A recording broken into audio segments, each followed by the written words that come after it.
ಆರೋಗ್ಯ ಮತ್ತು ಸ್ವಚ್ಛತೆ ಒಂದೇ ನಾಣ್ಯದ ಎರಡು ಮುಖಗಳು. ಸ್ವಚ್ಛತೆ ಹೊರತಾಗಿ ಆರೋಗ್ಯ ಇರಲು ಸಾಧ್ಯವಿಲ್ಲ. ಸರ್ಕಾರಗಳು ಹಳ್ಳಿಗಳ ಮೂಲಭೂತ ಸೌಕರ್ಯಕ್ಕಾಗಿ ಕೋಟ್ಯಾಂತರ ರೂಪಾಯಿ ವ್ಯಯಿಸಲಾಗುತ್ತಿದೆ. ಆದರೆ ಇನ್ನೂ ಕೂಡ ಬಹುತೇಕ ಹಳ್ಳಿಗಳಲ್ಲಿ ಮೂಲಭೂತ ಸೌಕರ್ಯ ಮರೀಚಿಕೆಯಾಗಿದೆ. ಚಿತ್ರದುರ್ಗ ತಾಲೂಕಿನ ಜೋಡಿಚಿಕ್ಕೇನಹಳ್ಳಿ ಗ್ರಾಮ ಸಮಸ್ಯೆಗಳ ಆಗರವಾಗಿದ್ದು, ಪ್ರತಿನಿತ್ಯದ ಬದುಕು ಸಾಗಿಸಲು ಜನ ತತ್ತರಿಸಿ ಹೋಗಿದ್ದಾರೆ.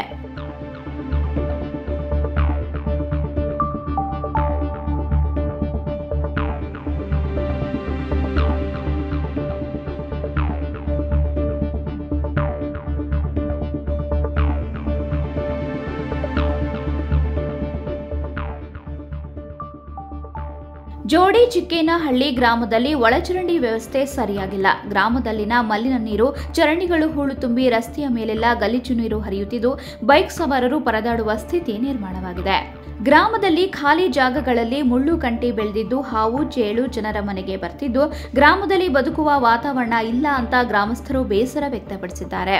ಇನ್ನು ಗ್ರಾಮದ ಹೊರವಲಯದ ಸ್ಮಶಾನದಲ್ಲಿ ಮುಳ್ಳು ಕಂಟಿ ಬೆಳೆದಿದ್ದು, ಯಾರಾದರೂ ತೀರಿ ಹೋದ್ರೆ ಮುಳ್ಳು ಕಂಟಿ ಕಡಿದು ಅಂತ್ಯಕ್ರಿಯೆ ಮಾಡುವ ಪರಿಸ್ಥಿತಿ ಇದೆ. 1400 ಜನ ಇರುವ ಗ್ರಾಮವಾಗಿದ್ದು, ದಲಿತ ಸಮುದಾಯದವರೇ ಹೆಚ್ಚು ವಾಸ ಮಾಡ್ತಿದ್ದಾರೆ. ರುದ್ರಭೂಮಿಗೆ ಸಂಬಂಧಪಟ್ಟಂತೆ ಈವರೆಗೆ ಯಾವುದೇ ಕ್ರಮ ಆಗಿಲ್ಲ. 8 ರಿಂದ 10 ಗುಂಟೆಯಷ್ಟು ಬಳಕೆಗೆ ಇದೆ. ಅಕ್ಕಪಕ್ಕದ ಜಮೀನಿನವರು ಅತಿಕ್ರಮಿಸಿರುವ ಆರೋಪ ಇದೆ.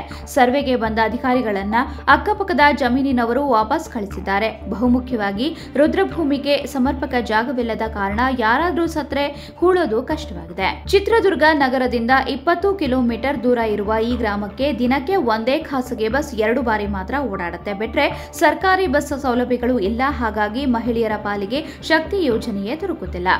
ಪ್ರತಿನಿತ್ಯ ನಗರದತ್ತ ತೆರಳಲು ಇಲ್ಲಿನ ವಿದ್ಯಾರ್ಥಿಗಳು ಮತ್ತು ಗ್ರಾಮಸ್ಥರು ಪಡಬಾರದ ಕಷ್ಟ ಪಡ್ತಾರೆ. ಹಿರಿಯರ ಪೂಜೆ ಮಾಡಬೇಕೆಂದ್ರೆ ಮುಳ್ಳು ಕಂಟಿಗೆ ಪೂಜೆ ಮಾಡುವ ವಾತಾವರಣ ಇದೆ. ಗ್ರಾಮ ಪಂಚಾಯಿತಿ ಅಧಿಕಾರಿಗಳಿಗೆ ಹೇಳಿದ್ರೆ ಸೂಕ್ತ ಸ್ಪಂದನೆ ನೀಡ್ತಿಲ್ಲ. ಕೂಡಲೇ ಸಂಬಂಧಪಟ್ಟ ಅಧಿಕಾರಿಗಳು ಕಣ್ಬಿಟ್ಟು ನೋಡಿ ಅಂತ ಗ್ರಾಮಸ್ಥರು ಮನವಿ ಮಾಡಿದ್ದಾರೆ. ರಾತ್ರಿ ಅಡ್ಡಾಡಕ್ಕಾಗಲ್ಲ, ಏನಿಲ್ಲ.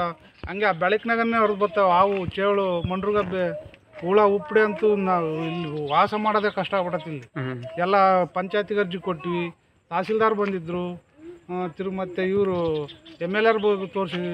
ಯಾರು ಒಂಚೂರು ಗಮನಕ್ಕೆ ಹಾಕಂತಿಲ್ಲ. ಚರಂಡಿ ನೀರೆಲ್ಲ ರಸ್ತೆ ಮೇಲೆ ಹರಿತಾ ಇದೆ. ಚರಂಡಿ ನೀರೆಲ್ಲ ಸೀದಾ ಇದ್ರಕ್ಕೆ ಬರ್ತವೆ. ಈ ಟ್ಯಾಂಕಿ ನೀರೆಲ್ಲ ಸೀದಾ ಇದ್ರಕ್ಕೆ ಬರ್ತವೆ. ಪಂಚಾಯತಿಗೆಲ್ಲ ಕೊಟ್ಟಿರೋ ಅಕ್ಲಾಜ್ಮೆಂಟ್ ಈಸದವ. ಆದ್ರೆ ಅವ್ರು ಏನು ಕೇರ್ ತಗೊಂತಿಲ್ಲ. ತಿರ್ಗಿ ನಮ್ಮೂರಿಗೆ ಒಂದು ಮಶಾಣನೂ ಇಲ್ಲ. ಮಶಾಣ ಜಾಗಕ್ಕೂ DC ತಕ ಹೋಗಿ ಎಲ್ಲ ಇದು ಮಾಡಿದ್ವಿ. ಪಂಚಾಯತಿಯವರು ಇಲ್ಲಿ ನಮ್ಗೇನು ಅನುಕೂಲನೇ ಮಾಡ್ಕೊಡ್ತಿಲ್ಲ. ಈಗ ಎಲ್ಲಿ ಮಾಡ್ತೀರಿ ಕ್ರಿಮೇಷನ್ ಎಲ್ಲ? ಸರ್ ಅದೇ ಊತಿದ್ರಕ್ಕೆ ಒಂದೇ ಅದನ್ನ ಹಳೆದನ್ನ ತೆಗಿಯೋದು, ಹೊಸದು ಹಾಕೋದು. ಎಷ್ಟು ಎಕರೆ ಇದೆ ಸ್ಮಶಾನ ಈಗ? ಸರ್ ಒಂದು 1/4 ಎಕರೆ ಐತೇನ. ಇಡೀ ಊರೆಲ್ಲ ಅದ್ರಾಗೆ ಉಂಟು. ಇದು ತಹಸೀಲ್ದಾರ್ ಇವರು ಸತ್ಯನಾರಾಯಣ ಅಂತ ಬಂದಿರು ಗ್ರಾಮ ವಾಸ್ತವಕ್ಕೆ, ಅವರು ಮಾಡ್ಕೊಡ್ತೀನಿ ಅಂತಂತ ಹೇಳೋದು.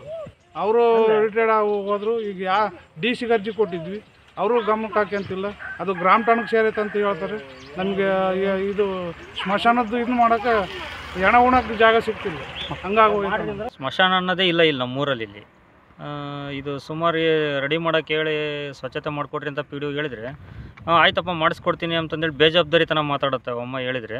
ಅದಕ್ಕೆ ನಾವು ಹೇಳಿ ಸಾಕಾಯಿತು. ಇವಾಗ ಇರೋದ್ರಲ್ಲೇ ಒಬ್ಬನ ತೆಗಿತಾರೆ, ಊತಾಕ್ತಾರೆ. ಅದ್ರಾಗೆ ಏನಾನ ಆಯಿತು ಅಂತಂದ್ರೆ ಅವ್ರ ಮನೆಯವರೇ ಬಂದು ಕ್ಲೀನ್ ಮಾಡ್ಕೊಬೇಕು, ಊತಾಕ್ಬೇಕು, ಹೋಗ್ಬೇಕು ಅಷ್ಟೇ. ಅದು ಈ ನಾಳೆನ ಹಬ್ಬ ಇದರಲ್ಲಿ ಏನೋ ಕಾಯಿ ಹೊಡಿಬೇಕಂತ ಗುಡ್ಡೆ ತಗೊಂಡ್ಬಂದರೆ ಅದು ಎಲ್ಲೈತೆ ಅಂತಲೇ ಗೊತ್ತಾಗಲ್ಲ. ಯಾವುದೋ ಒಂದು ಕಲ್ಲಿಗೆ ಹೊಡ್ಕೊಬೇಕು, ಹೋಗ್ತಾ ಇರಬೇಕು. ಹಿಂಗಾಗಿದೆ ಪರಿಸ್ಥಿತಿ ನಮ್ಮ ಜೋಡಿಚಿಕ್ಕೇನಹಳ್ಳಿ ಜೇನಕೋಟೆ ಗ್ರಾಮ ಪಂಚಾಯತಿ ವ್ಯಾಪ್ತಿಗೆ ಬರೋದಿದು. PDO ಕೇಳಿ ಅದೇ ಬೇಜವಾಬ್ದಾರಿತನ ಮಾತಾಡ್ತೈತೆ. ಅಮ್ಮ ಆಯ್ತಪ್ಪ ಮಾಡಿಸ್ತೀನಿ ತಗೊಳ್ರಿ, ನೀನೇ ಮಾಡಿಸು, ಅದ್ರದ್ದು ಏನೈತೆ ಕೊಡ್ತೀವಿ ಅಂತ ಹೇಳ್ತಾರೆ. ನಾವು ಎಲ್ಲಿಂದ ಮಾಡಿಸೋಣ ಸರ್ ಅದನ್ನ? ಈಗ ಏನಾಗಬೇಕು ಅಂತ ಆಗ್ರಹ? ಈಗ ನಮಗೇನು ಸ್ವಚ್ಛತೆ ಮಾಡಿಕೊಡ್ರಿ ಅಟ್ಲೀಸ್ಟ್ ಆದ್ರೆ ಅದನ್ನು ಅಂತಂದು ಕೇಳ್ತಾ ಇದ್ದೀವಿ ಅಷ್ಟೇ.